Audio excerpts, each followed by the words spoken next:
Hello, everyone. This is Boxing Unlimited today, and we're actually going to be talking about the fight between Anthony Joshua and Daniel Dubois. And this session is going to be marked by the reminder of the fight, if you remember, of the fight between Lennox and um, Frank Bruno. That is what you're seeing they're making here. The local derby is a local bragging right, and there are so many things that's going to happen. Every time I remember this set of mashup, I think I get some kind of happiness in me.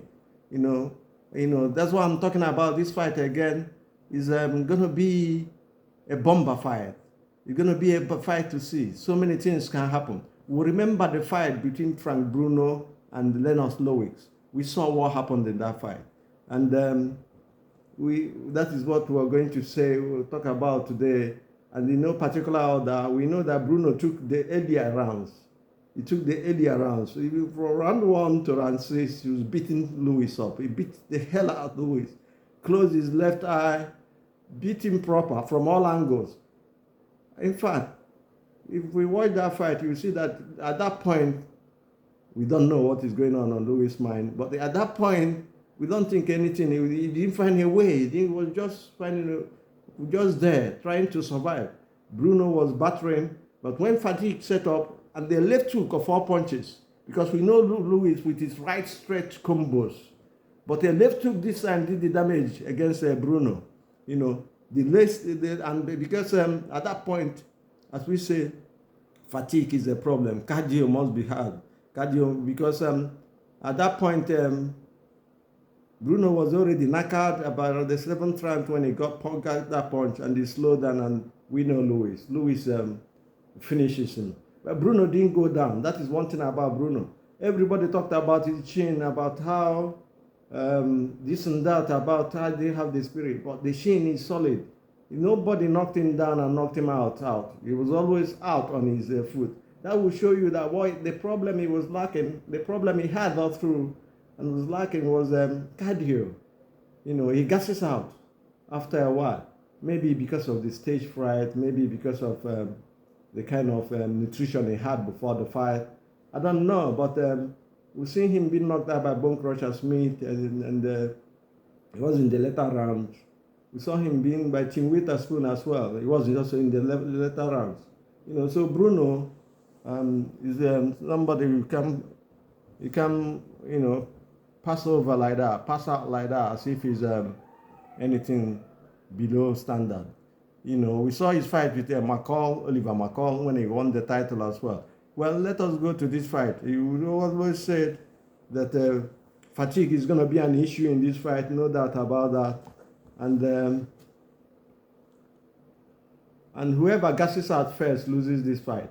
That's why we're comparing this fight to Frank Bruno and Lennox Lewis, because that was the problem. Gassing out, cardio, fatigue was the problem Bruno had, and that is because after the first 6 rounds, he was leading on all scoreboards until we got into the 7th round. Before it happened. It was a freaky left hook from an angle that you can't believe. In fact, almost a flying left hook that caught him, and that's it. And that was the end of the fight. So in this fight today, we're going to see that. But defense is key to victory. Any person who possesses a better defense and makes sure that he takes a sting out of the punches the other person throws wins this fight. Front coming also is key. Because I'm looking at Joshua, and the man looking at a lot of people have said he's going to take him out early.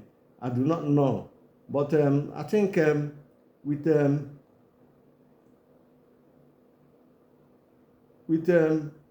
David DDD being promoted to full champion, I think his confidence has risen more. His momentum is out of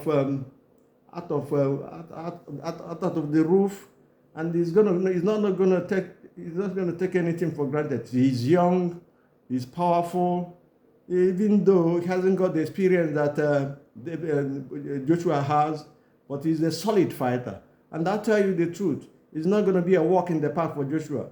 And this fight is going to last till but I think Joshua, before I say this, how long the fight, I think Joshua has an advantage.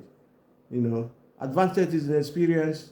Advantage is I don't know about confidence. Both of them they have momentum at the moment. So I'm not going to talk about confidence here because both of them have got confidence at the moment. But Joshua will have to be very careful because Dubois, I saw him take, some punches, but he stood his ground. Talking about his willpower, I think he's beating that adversity because I call it an adversity. He's also affected, when you lose a fight and lose another one at the same time, it's going to affect your psyche. It's going to affect your everything about you, and you have to regroup. And they're both coming out from that, and they faced adversity and they survived. And let's see what's happening. That's why I say this fight is a very good fight. Accuracy of punches is very important, and the combinations and variety of punches, especially when any of them is coming from the inside, you get rid of your uppercuts. We've not seen those uppercuts from Joshua or from Dubois recently. Well, they're big guys. These are mighty guys, 6'5", 6'6", and over 200 pounds. I don't know who is going to win, but I tell you the truth. This fight is not a 50-50 fight. I've said it before in my other video. So what we're looking at is setting up combination of punches is very important. We saw Usyk beat Dubois with combination of punches and make him take a kneel. And also we saw Joyce, come from jabs or not setting that's what we're saying, setting the jabs. Through the jabs, we set up the power punches. Come with jabs and then hurt Dubois, who also took a kneel. After those things, people have questioned his willpower. But we've seen his late fights. We saw what he did to Miller. We saw what he did to Higovic, and we also saw the Dubois is very powerful. He's only won the Tour de France only once in his career, and that is tough. That is tough. We've said about setting the big punches with the jab is very important. The jab is going to be important in this fight, and accuracy of punches and timing as well is very important, because what he does is when you time, you hit the person flush. You make him make mistakes, and then you hit him flush, and then you catch him with your right combos and your power punches, so to say. It could be a left hook to the liver, could be a right to the solar plexus. There are so many punches. That's why I say variety of punches is key to victory in this fight. Body punches as well. Yeah, that is what we were saying. Very, very key. Dubois has been elevated, as we said before, as the champion. And it's very important for you to know that Dubois at this minute is something else. Is believing that he's achieved something. And then it was at the same age that Joshua won the title from Frank Martin and from Charles Martin, there. And the same age at 26, and the boy is there, he's achieved it, he's gone through, even though this fight is going to really test him and test him properly well. Whoever is going to win in this fight, power is very important, angle very important, uppercut necessary from the inside. We said this before. I think that will have to win the fight from the inside. For you to win this fight, you must come from the inside and from the outside. But the inside is you use uppercuts all through to win. We've already called this fight. We've already called the prediction. We're not going to be saying something about that. All we're saying that this fight today is similar to the fight between Lennox and Frank Bruno, and it's very important. Is the same fight in the making, a local dust-up, a local bragging right. Well, let's see who is going to be the man at the end of the day. But we think Joshua has got his number. Do have a nice day, and please subscribe to us and make your comments and like section, to press the like button. Do have a nice day. God bless.